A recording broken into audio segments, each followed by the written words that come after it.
I feel like he's become a man of the people. After the game on against the Red Bulls, he was all over the place. He was with the fans. He even had a drink with one of the fans. If you see him over here, he's drinking with the fans. I don't know how. I don't know if it's going to be high scoring, low scoring. I'm telling you now, take all the money you have and you put NYCFC to win. That is it. We're going to be very easy. Ooh, I like that.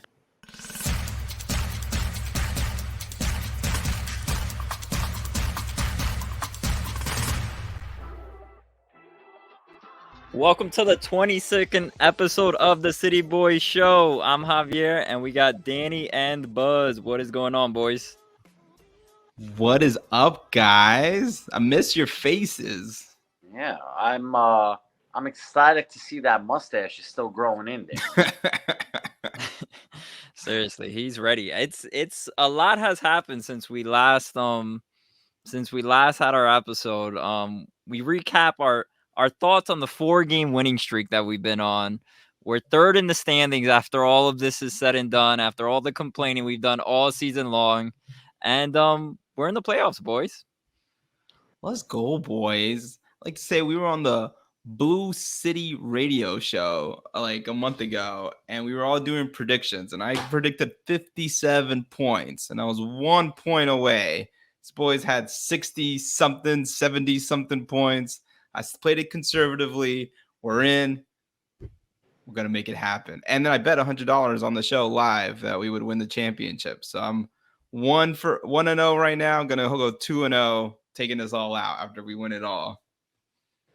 I like it. Well, not only are we in, though, we're in one of the top 4 spots, which I thought was really important to avoid Philly. So third spot, I love it. And I can't wait for Monday. I know it's crazy. It's gonna be exciting. But Nick Cushing has I feel like he's become a man of the people. I don't know if you've seen this stuff, but after the game on against the Red Bulls, he was all over the place. He was with the fans. He even had a drink with one of the fans. If you see him over here, he's drinking with the fans. It's crazy how a couple good games could change things around. And I know Buzz will have some strong opinions on this.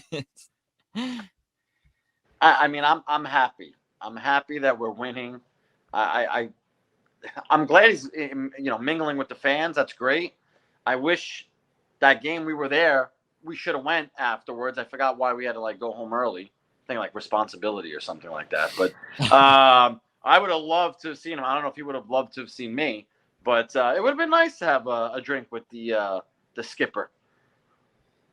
So Buzz, because you've been the biggest culprit of disliking Cushing on this. Uh-huh. So these 4-game winning streak we've gone on, we haven't lost since the Cushing drama that we had. Are you Cushing in now? Yeah, I'll Cushing in. I'm gonna be optimistic. I'm gonna be positive. I really do. I want to win a championship. If it's him. I don't want a new coach if he could do the job, but I'm going to have to believe in him. I mean, I think mainly this winning streak has a lot to do with Callan scoring every game and just being a dominant force.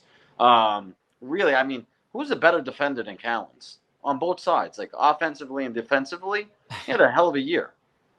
Yeah, he should. I think I forget what the award's called, but I think it's like Defender of the Year or something along those lines. He should definitely win that. 100%. And I think you have to attribute some of this, I guess, this hotness or whatever is getting our guys healthy again. We've had our back threes finally healthy, and I think that's what's been playing into Nick Cushing's favor because lately Nick Cushing has been going in the 3-4-3, and he actually talked about it after the game. Let's hear what he had to say about that. There's been questions about the shape when we played 3-4-3 at New England, and I think we've proven that it's a good shape for us, and the system gives us balance. The system gives us real offensive quality whilst being defensively solid with the profile of players that we've had available.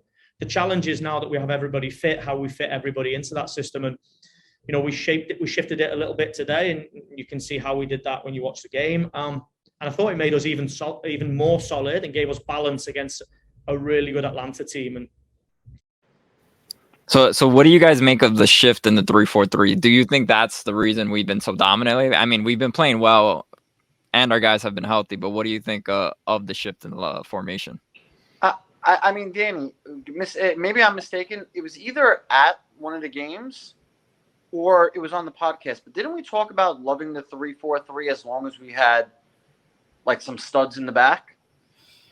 I don't remember if we talked about it on the podcast or not, but I agree. I mean, I completely love the 3-4-3. I mean, since then we haven't gotten clean sheets the past few games, but we've been keeping it low. And we're talking about just like 5-6 weeks ago, we were giving out like 2-3 goals a game, and it was just really easy goals, right? It wasn't goals that we had no ability to stop.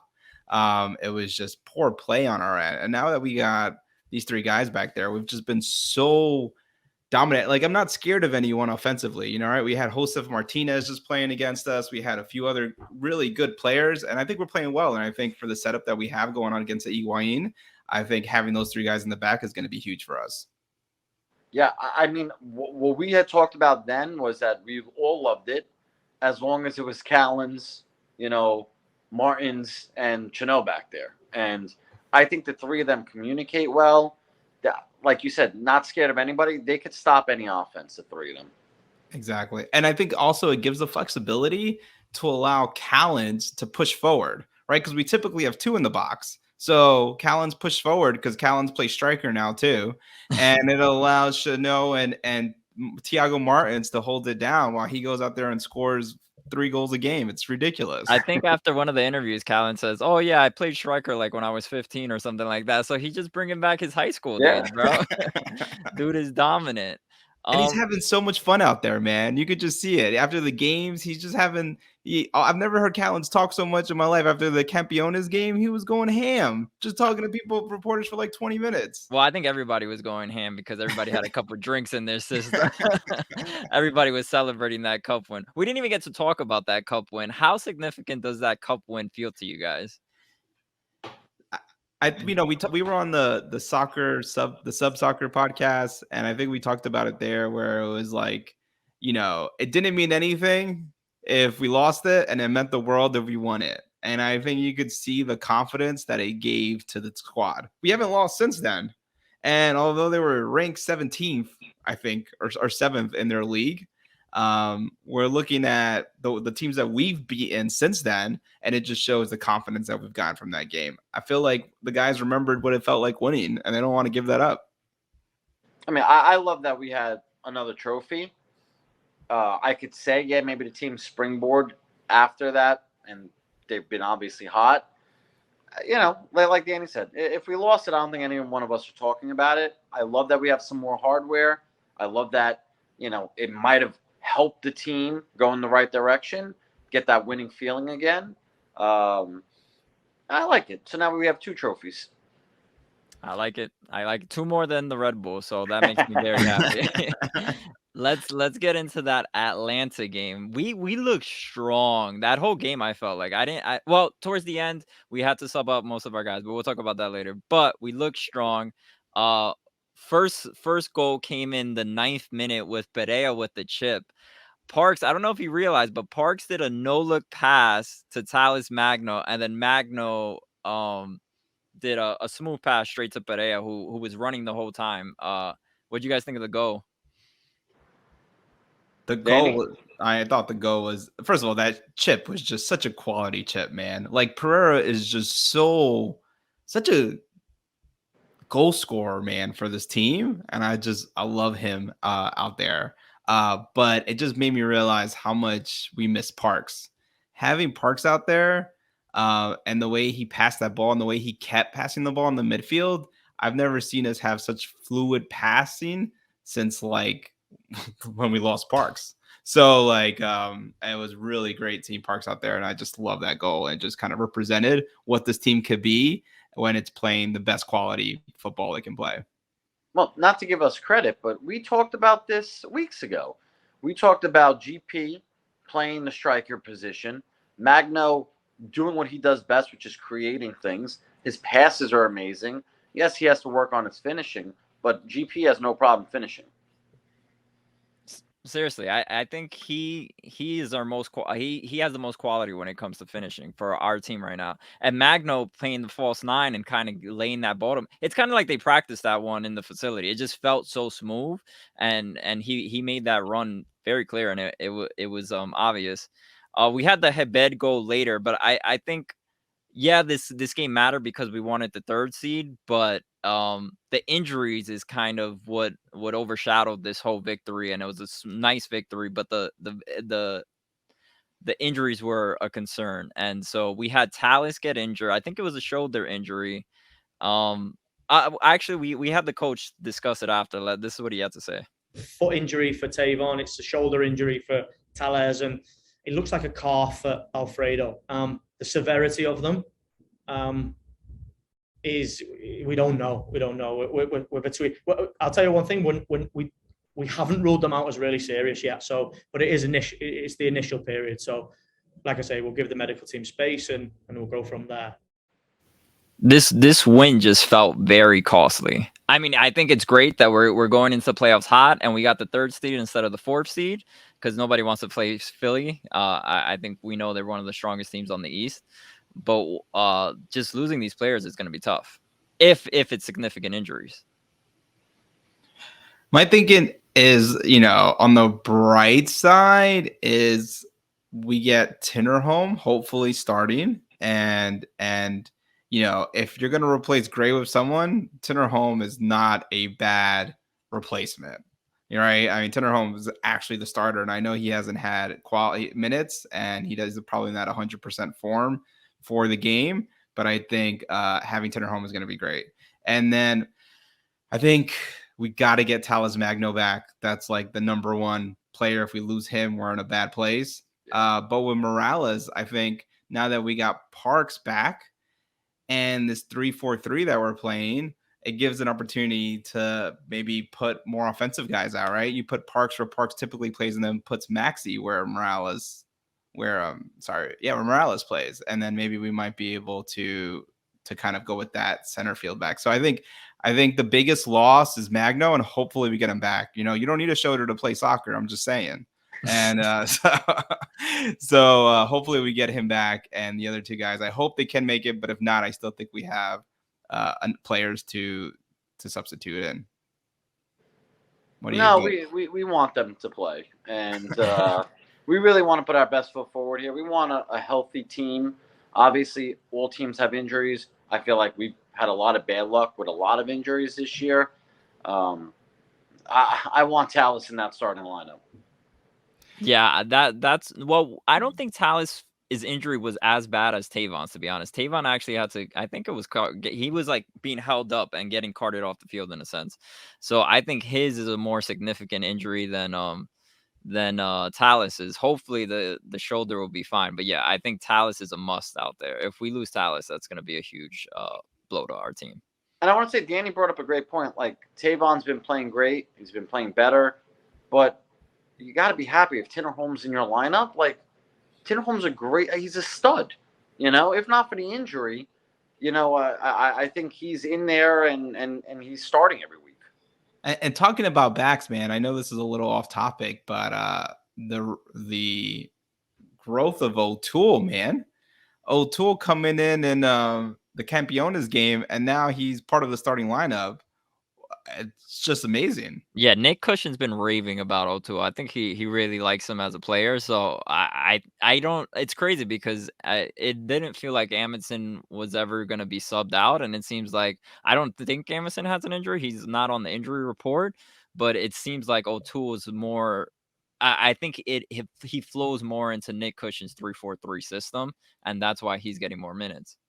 Yeah, let's say, like, for example, our goal is to win the championship. I think we have a shot. If our team's healthy, we're playing well, fine. But at the very least, I will give Cushing credit, which really pains me, but I have to give him credit. He's giving some young guys on our team minutes that would have never, I don't think, seen the pitch. That's very true. Justin Hack got a lot of minutes. Yeah, you're right. And think about it now. We have even more depth. I mean, we were talking about midfield. We were talking about we got guys that are stepping up. At the very least, we're working on that system. I mean, O'Toole was playing, in the minor leagues, and he comes in and he's been playing great. I know Danny's been raving about him as much as Cushing has. It's great to see that, and it really shows that we have some more talent there. I think that we could weather the storm, and I think our team is built for a long-term run. I think what puts the cherry on top of O'Toole is that he was on the Red Bulls team prior. He got drafted by the Red Bulls, and they let him go, and then he came to NYCFC. That does feel good. Gotta fire that group over there.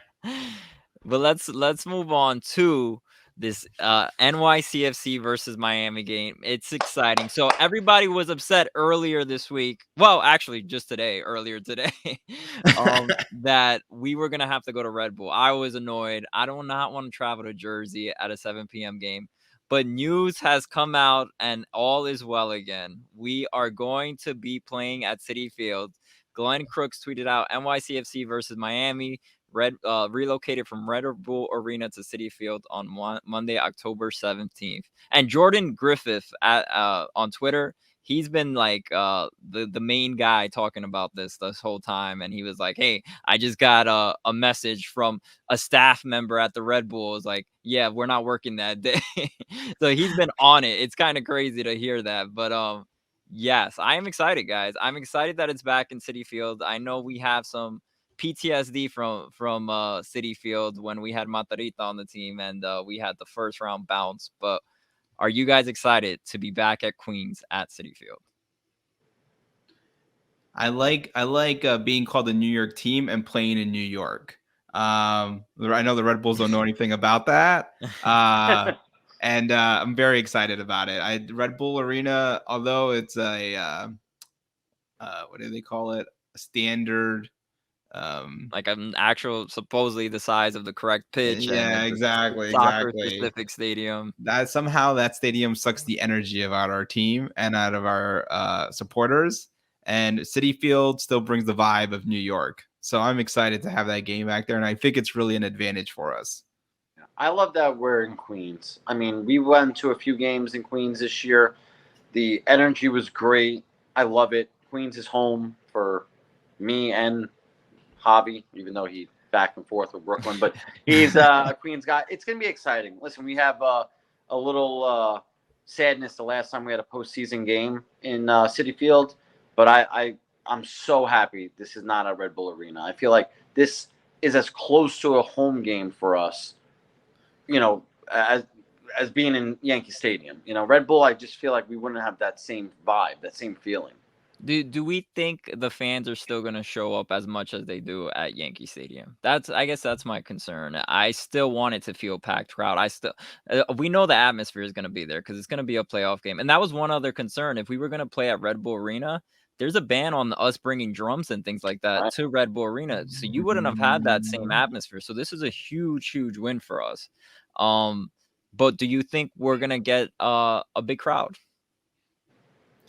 I think so, man. I mean, a bunch of our supporters live in Queens and they take the trip to the Bronx. And I think some people want the stadium, when we finally get the stadium in 2030, to be in Queens. So I think we're going to get a huge crowd. I think it's a playoff game. And I remember even that Toronto game, wasn't it pretty packed? Yeah, it was. Yeah, it was a good size. Yeah, I mean, I wish the game was on a Saturday or Sunday for multiple reasons. Yeah. Mention why.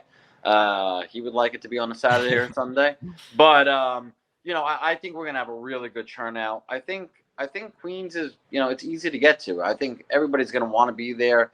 The energy, the support. I think it's gonna be crazy. Yeah, I'm super excited about it. But let's get to the actual game. So we played Inter Miami twice. We played them before the season. We played them 5 times and we beat them every time. They beat us once at home, once at their house this season, and it was a fluky win by them because I don't know if you guys remember, but that was when I think Alfredo Morales did like a pass, or Thiago Martins did a pass to Sean Johnson. That was a horrible pass, and then Pozuelo had an easy goal right at the end of the game. But so that's what happened there. We've always dominated these guys. So if I had to pick a matchup, this was the matchup I wanted, to be honest. Out of all the other teams on the East, this is the team that I wanted to face. Is this a team you guys wanted to face? And what do you think is going to be this out? Like, what? How do we win this game? I'll let you go first. I love the matchup. If I had to pick who we wanted to play in the first round, it was Miami. That third seed was so big for us. A few weeks ago, I was happy with just getting a top 4, but that third seed is amazing. I'm so happy to play Miami. I think even with that one loss against them, we've dominated them. Like I'm very confident going into this game. I also think it's a big symbolic game for us too, for a couple reasons. One, Egoin's retiring, which I think better to do it in New York, right?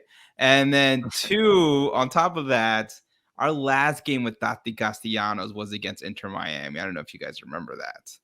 Yeah. That was the Tati show. Mm-hmm. It wasn't even like Inter Miami was playing us. We were just watching Tati play Exactly. But it's just, can you, I mean, isn't that just such the story there, man? Like the last time we had Tati was against Inter Miami, and that's when we were the most dominant at that time. And then now we went through all these struggles, all this strife, but we're back in the playoffs and we're playing that same team without Tati. And I think that's just such a big platform for us. And we got to win this game and show, love Tati, but we can still win it without him. And I think this represents that so well. So I think it's big, and I think symbolic, and I think we got to get this win, and that it's in Citi Field gets me so excited. Talking about it being in Citi Field, Inter Miami's owner said, "No way this game is being played at a baseball stadium. This isn't their home field. If they don't want to play at a soccer-specific stadium, they should move it to the Meadowlands instead." Well, that didn't happen, and we're playing in Citi Field. Yeah. Also, I like to mention the Meadowlands is turf, man. Like we saw what happened in Atlanta. Atlanta's got a soccer-specific stadium, and we lost 3 players. And I know one of them you could say wasn't turf, right? The shoulder injury, but the other 2 definitely turf-related. Turf should not be allowed in Major League Soccer, man. It's a detriment to the teams, and I think they do it because it saves them a couple dollars. But I'd rather play in a baseball stadium with grass versus a turf field. It's just not good. Guys, if we could just backtrack real quick, by the way, it's really bad on their knees too, Danny. So I agree with you. But I thought Danny would jump all over the opportunity. We talked about, Heber's goal for 1 second, but Danny, you're not celebrating Heber. Is Heber back? Is this it? Like, is he gonna lead the league in goal scoring in the playoffs? If Talis Magno's out, we better hope so. But I noticed when Hebe came in the game, he wasn't given I don't know. I didn't feel the Hebe love that he usually has for the team. I think he knows his days are numbered. But I'm hoping that if Talis Magno can't play, he tries to be a superstar one more time for this squad.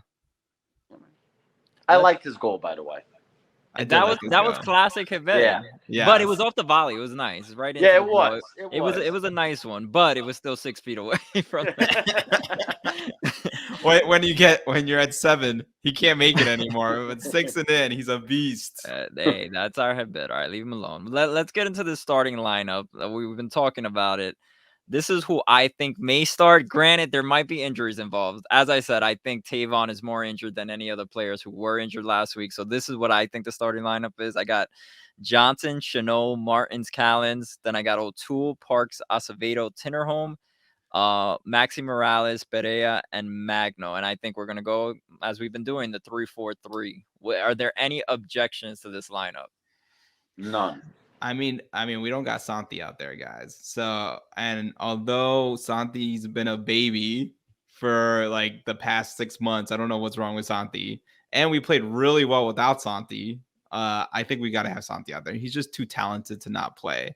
So I think if we go with the 3-4-3, and although this graphic that we have on the screen is not a 3-4-3 formation, I would replace. 3-4-2-1.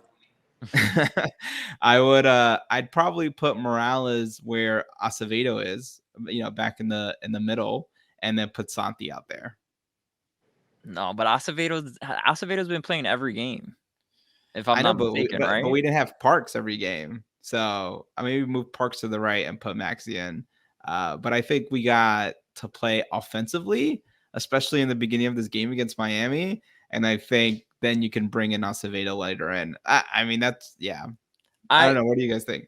when I think about Santi and I think about that Atlanta game, the ball flowed so much smoother, and I don't know if it's just because Atlanta isn't a strong defensive team. I mean, they didn't make the playoffs, so you could give it to that, but I just felt like the ball was moving better, and I don't know if it's because Santi wasn't on the field.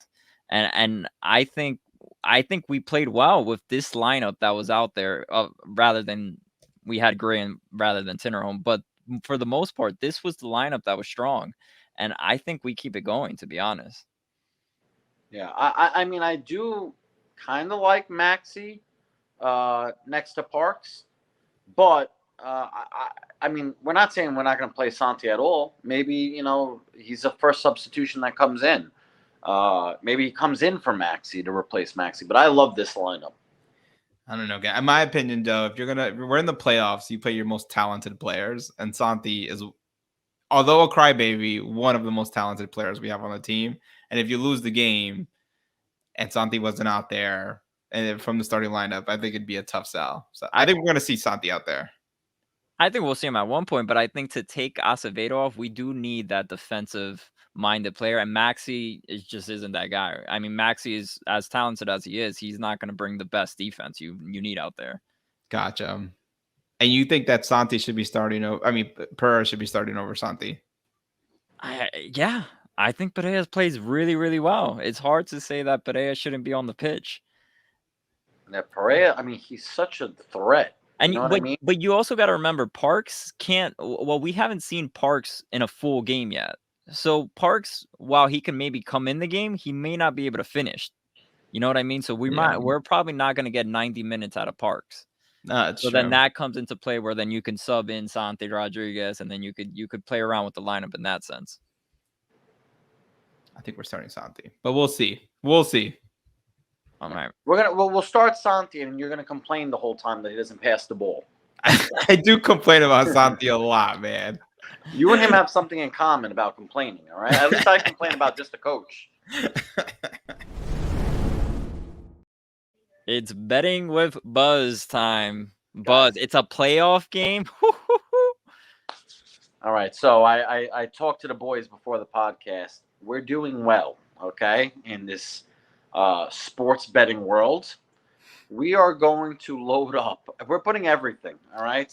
There is no way, I'm telling you, there is no way NYCFC does not win, okay? I don't know how. I don't know if it's going to be high scoring, low scoring. I'm telling you now, take all the money you have and you put NYCFC to win. That is it. We're going to be very easy. Ooh, I like that. Nice touch, Javi. That is, I feel, a lock, all right? Mind you, when you're doing this, you have to be careful making sure you do, to win or to advance. I don't even know if we're going to do it in regular. We're going to win this game, though. Take it all on there. Danny, you've been doing some crazy stuff, your parlays, anything like that you want to touch on? No, I mean, let's give the betting odds though, if you don't mind. I think we got negative 180 for NYCFC. So even if you put all your money in, probably not making a lot because the Sharks agree with Buzz here. You got plus 300 for the draw and plus 400 for the Miami win, and a negative 130 for the under 2.5. Over 2.5. My bad. So my opinion, I think it's gonna go over the 2.5. If I had to put a crazy parlay, I'd say over 2.5 plus a Parks goal. So Danny, I'm going to disagree because one thing you said there was you can't make a lot of money because it's negative 180. You just bet more and you still make more money. You could just do it. I mean, this is a lock. Like I don't know why I'm this confident. Maybe because I know the team can perform. They're going to come out in the playoffs. I'm telling you guys, just take them for the win. That's it. That's my lock. All right, what happens if Tallis Magno doesn't start?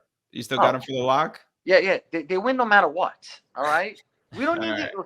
Callens is going to score again, and that's it. All right. So 1-0. That's my prediction. Maybe not Callens scores again, but we're going to win this game, guys. All right, what's the final prediction? I think Buzz just gave his. I 1-0. know. It's like, what is wrong? I do it every episode. Like, it's all right. I mean, we don't even need the transition at this point. We can just go into it. 1-0 NYCFC. Callan scores? No, that's risky. I'm gonna go GP. GP with the goal to win it. He did, I think, scored against them when we played them against at their place. I'm gonna go 2-1 NYCFC, and we get a Parks goal. I feel it, man. Parks has it coming, and he had multiple opportunities last game. I think he hit the crossbar, which I know Buzz is always saying that Parks be hitting the crossbar, not the goal. But he gets the opportunities. I think. No, I think that was Acevedo, but yeah, I'm sure. Oh, yeah. I'm going 2-0. We win 2-0.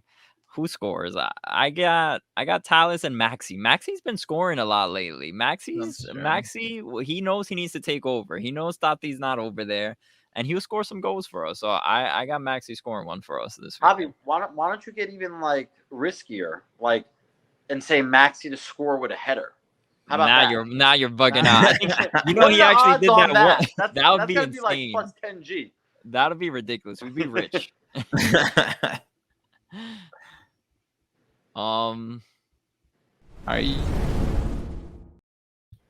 Guys, if you like the channel, please like, comment, subscribe. Any final words, guys?